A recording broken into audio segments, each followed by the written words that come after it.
हर हर महादेव। आज श्रावण मासेर चतुर्थ दिन और प्रथम सोमवार।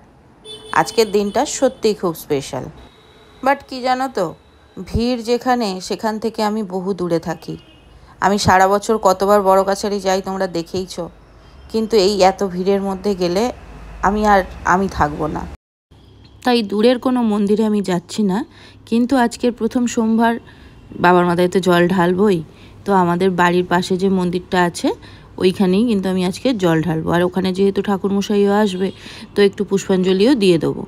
तो घरेर ठाकुरके जास्ट जल दिए एकटुखानी परिष्कार करे पुजोटा करे गपुके तुले और आमी देखो एखन सबटा रेडी करछि ওই মন্দিরে যাওয়ার জন্য। এবারে ফোন করলো, ঠাকুরমশাই চলে এসছে, তো ওই জন্য তাড়াহুড়ো করে চলে গেলাম। আর রিমো ছিল, তো সেই জন্য রিমো আমার এই ভিডিওগুলো একটু তুলে দিতে পেরেছে। আর ওখানে গিয়ে দেখলাম এখানে একদম ফাঁকা, কেউ নেই।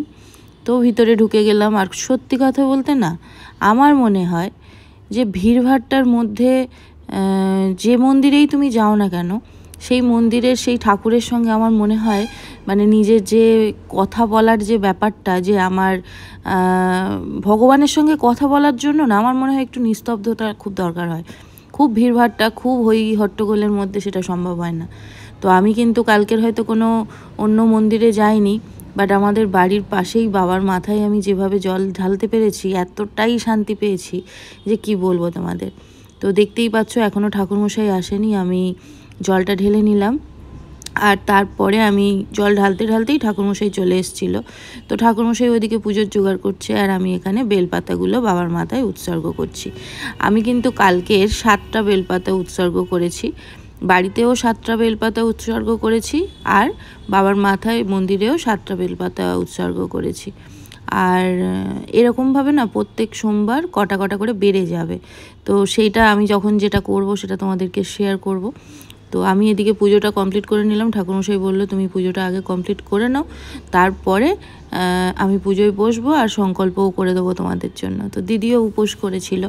তো দুজনে আমি আর দিদি সত্যি মন্দিরে দেখো কেউ নেই, আমি নিজের মতন করে জল ঢেলেছি, নিজের মতন করে একদম শান্তিতে পুজোটা দিতে পেরেছি। তো এটাতে আমি সত্যিই যা শান্তি পেয়েছি, তো আমি অত ভিড়ভাট্টার মধ্যে গেলে অত শান্তি পেতাম না। শুধু মন খারাপ একটাই, যে ফুলগুলো আমি ভালো পাইনি, কারণ আগের দিন রাত্রে দেবুদাকে দিয়ে নিয়ে চলে এসেছিলাম।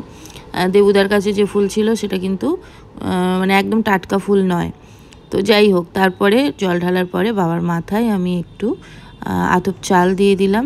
আর হ্যাঁ, এই আতপ চাল দেওয়ার সময় কিন্তু অবশ্যই দেখে নেবে চালটা কোনো রকমভাবে যেন ভাঙা, মানে দুখণ্ড হয়ে থাকা যে চালগুলো না, ওইগুলো যেন না থাকে। তো বেছে নেবে, পুরো গোটা গোটা চালগুলোই বাবার মাথায় উৎসর্গ করবে। আর হ্যাঁ দেখো, আমি এই মালাটা নিয়ে গেছিলাম, তো বাবার মাথায় সেটা পরিয়ে দেওয়া হলো। আর এখানে আমি মোমবাতিটা দেখিয়ে নিচ্ছি পুরোটাই। আমি হয়তো বারবার তোমাদেরকে বলে ফেলছি যে আমি কি শান্তি পেয়েছি, কারণ সত্যি শান্তিটা সেই লেভেলের পেয়েছি। তো সেই জন্য তোমাদের সঙ্গে তো আমি সবটাই গল্প করছি, তো সেই জন্য এই কথাটা বারবার চলে আসছে হয়তো, বাট সত্যিই খুব শান্তি। আর আমি কালকের বড় কাছারির যে ভিডিওগুলো দেখছিলাম, সেখানে দেখেই আমি ভয় পেয়ে যাচ্ছি যে কি করে ওখানে অত মানুষ কি করে পুজো দিচ্ছে, মানে দেখে আমার ভিডিও দেখে ভয় লাগছে।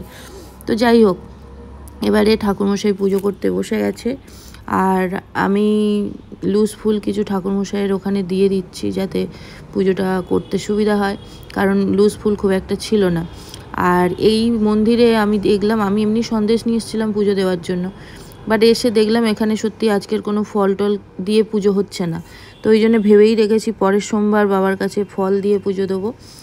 আর এখানে দেখো ঠাকুরমশাই বাবার মাথায় একটু চন্দন, ত্রিশূলে একটু চন্দন লাগিয়ে দিল। আর তারপরে আমরা আবার পুষ্পাঞ্জলি দিচ্ছি দিদি আর আমি।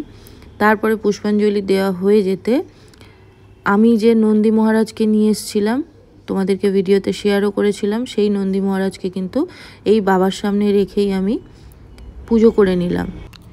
এরপরে নিয়ে চলে যাব আমার বাড়িতে, আর উনি তারপর থেকে আমার বাড়িতেই থাকবেন। এইভাবেই নন্দী মহারাজকে যদি পরে আনতে হয়, তো এইরকমভাবে নাকি বাবার সামনে রেখে যে কোনো মন্দিরে নিয়ে গিয়ে পুজো করিয়ে তারপরে বাড়িতে এনে রাখা যায়। তো সেই মতনই আমি করলাম। আর ঠাকুরমশাই বললো হ্যাঁ এবারে তুমি নিয়ে চলে যাও। তো এবারে আমি নিয়ে চলে যাচ্ছি আমার বাড়িতে রাখার জন্য। আর দিদিও জল ঢেলেছে আজকে। আর আজকের কিন্তু আমি বাড়িতেও সন্ধেবেলা জল ঢালবো। সন্ধেবেলা মানে ওই যখন সূর্য অস্ত যাবে তার ঠিক আগে পুজো কমপ্লিট করতে হবে আর আমার খেয়েও নিতে হবে। তোমরা তো অনেকেই জানো আমি এখন সূর্য অস্ত যাওয়ার পরে আর খাচ্ছি না, তো তার আগেই খেয়ে নিতে হচ্ছে। তো মোটামুটি 6টার মধ্যে খাওয়ার চেষ্টা করছি। তো আজকের কিন্তু এই যে জলটা ঢালার পরে এই যে আমি খেয়ে নিতে পারবো সেরকম ব্যাপার নেই। আমি এখন গিয়ে একটু রান্না করব বলতে একটু সাবুর খিচুড়ি করব, একটু সিমুই করব আর খাবো কিন্তু সেই সন্ধেবেলা।